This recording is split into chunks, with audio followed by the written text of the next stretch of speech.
চলে আসলো নতুন এলএমসি ক্যামেরা, প্রত্যেকের মোবাইলে ভাই সাপোর্ট দিবে। আর ছবিটা আপনাদেরকে তুলে দেখাচ্ছি একদম সরাসরি। ধরুন এই ছবিটা আমি তুলবো, সাথে সাথে ম্যাজিকটা দেখতে পাবেন। এই যে দেখেন ভাই, অস্থির, অসাধারণ। এই ক্যামেরাটা যদি আপনার মোবাইলে থাকে, আপনার আইফোনের দরকার নাই, 3-4 লক্ষ টাকা খরচ করতে হবে না। এলএমসি 8.4 নতুন ক্যামেরাটা আপনার মোবাইলে থাকলেই হবে। আর এই নতুন ভার্সন অ্যাপটা প্রত্যেকের মোবাইলে সাপোর্ট দিবে। এটা কিন্তু নর্মাল একটা ফোন, তারপরেও কিন্তু আমার মোবাইলে সাপোর্ট দিয়েছে। এখন থেকে এলএমসি 8.4 নিউ ক্যামেরা আপনিও ব্যবহার করতে পারবেন, আপনার ফোনটা যেই কোম্পানিরই হোক না কেন। কিভাবে ব্যবহার করবেন আসেন স্ক্রিনে দেখাচ্ছি। এলএমসি 8.4 নতুন ক্যামেরাটা আপনার মোবাইলে ইনস্টল করার জন্য গুগল ক্রোম ব্রাউজার ওপেন করে স্কেশক 02 লেখে সার্চ করে দিবেন। তার নিচে দেখতে পারবেন স্কেশক লেখা আছে, এই জায়গায় একটা ক্লিক করে দিবেন। তার নিচে দেখতে পারবেন মাই ব্লগস লেখা আছে, স্কেশক 02, এই জায়গায় আরেকটা ক্লিক করে দিবেন। উপরেও কিন্তু একটা সার্চ বক্স পাবেন, এখানে চলে আসবেন, লিখতে হবে এলএমসি, লিখে সার্চ করবেন। সার্চ করার সাথে সাথে দেখবেন একটা পোস্ট চলে আসবে, এই পোস্টের উপরে ট্যাপ দিবেন। ট্যাপ দেওয়ার সাথে সাথে এখান থেকে নিচে চলে আসবেন। খুব সহজে আপনার মোবাইলে ইনস্টল করতে পারবেন এলএমসি 8.4 নিউ ক্যামেরাটা।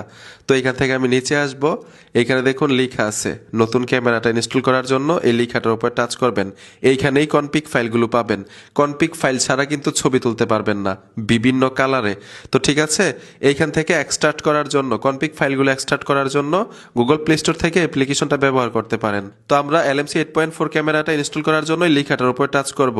আর অবশ্যই টেলিগ্রাম অ্যাকাউন্ট থাকতে হবে আপনার মোবাইলের মধ্যে, এখান থেকে খুব সহজে ইনস্টল করতে পারবেন।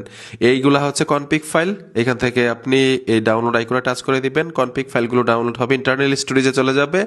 আর হচ্ছে এলএমসি 8.4 নিউ ক্যামেরাটা, নতুন ভার্সন ক্যামেরাটা এখানে টাচ করে দিবেন, ডাউনলোড হয়ে যাবে। আর কিভাবে ইনস্টল করবেন, কিভাবে কনফিগ ফাইলগুলো অ্যাড করবেন, ছবি তুলবেন, সবকিছু দেখাবো। ডাউনলোড কমপ্লিট হওয়ার সাথে সাথে এখানে টাচ করে দিবেন। ট্যাপ দেওয়ার সাথে সাথে ইনস্টল করার জন্য ইনস্টল লেখাটার উপর ট্যাপ দিবেন, আপনার ফোনের মধ্যে ইনস্টল হয়ে যাবে। এই যে দেখুন আমার মোবাইলের মধ্যে ইনস্টল হয়ে গেল।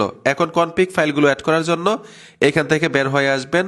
আপনারা কি করবেন, আপনার মোবাইলের ইন্টারনাল স্টোরেজে চলে আসবেন, মানে মাই ফাইলে। এই যে দেখুন আমি আমার ইন্টারনাল স্টোরেজে মাই ফাইলে চলে আসব। উপরে সার্চ বক্স পাবেন, টেলিগ্রাম ফোল্ডারটা খুঁজে বের করবেন, যেহেতু টেলিগ্রাম থেকে আমরা ডাউনলোড করেছি। তো এখান থেকে আমি টেলিগ্রাম লিখে দিলাম। টেলিগ্রাম লিখে দেওয়ার সাথে সাথে কিন্তু কনফিগ ফাইলগুলো এখানে পাবেন, জিপ ফাইলগুলো এক্সট্রাক্ট করতে হবে।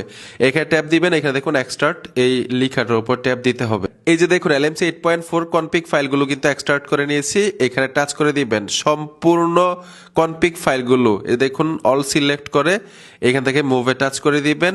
এলএমসি 8.4 যে ফোল্ডারটা আছে এইখানে আপনি পেস্ট করতে হবে। যে দেখুন এলএমসি 8.4, জাস্ট আমি এখান থেকে মানে পেস্ট করে দিব, সম্পূর্ণ আমি পেস্ট করে দিলাম। ঠিক আছে, এখন আমরা যদি ওই ক্যামেরাতে চলে যাই, দেখুন আমি আমার ফোন থেকে ওই ক্যামেরাতে চলে যাব। কনফিগ ফাইলগুলো দিয়ে খুব সহজে আমি ছবি তুলতে পারবো। এখানে টাচ করে দিলাম, যদি পারমিশন চাই অ্যালাউ করে দিবেন। অ্যালাউ করার সাথে সাথে কিন্তু ক্যামেরাটা ওপেন হয়ে গেল, আমি অফ করে রেখেছি। এখন কনফিগ ফাইলগুলো কোথায় পাবেন, এখানে খালি জায়গার মধ্যে দুইবার ট্যাপ দিবেন, কনফিগ ফাইলগুলো এখানে দেখতে পাবেন। কোন কনফিগ ফাইল দিয়ে আপনি ছবি তুলতে চান, আমি ধরুন এই কনফিগ ফাইল এখানে ইম্পোর্ট করব, অ্যাড করে নিলাম। ঠিক আছে, অ্যাড করার সাথে সাথে যদি এখন ছবি তোলেন আপনারা ম্যাজিকটা দেখতে পাবেন। এই যে দেখুন আমি সরাসরি আপনাদেরকে ছবি তুলে দেখাচ্ছি, ছবি তুললাম, আপনারা ম্যাজিকটা দেখুন। এই যে দেখেন ভাই কি একটা কালার চলে আসছে, অস্থির একটা কালার চলে আসছে এই ছবিটার মধ্যে। ঠিক এইভাবে আপনি নতুন এলএমসি 8.4 ক্যামেরাটা দিয়ে ছবি তুলতে পারবেন এই কনফিগ ফাইলগুলো অ্যাড করে। আর নতুন ক্যামেরাটা কিন্তু সকলের মোবাইলেই সাপোর্ট দিবে।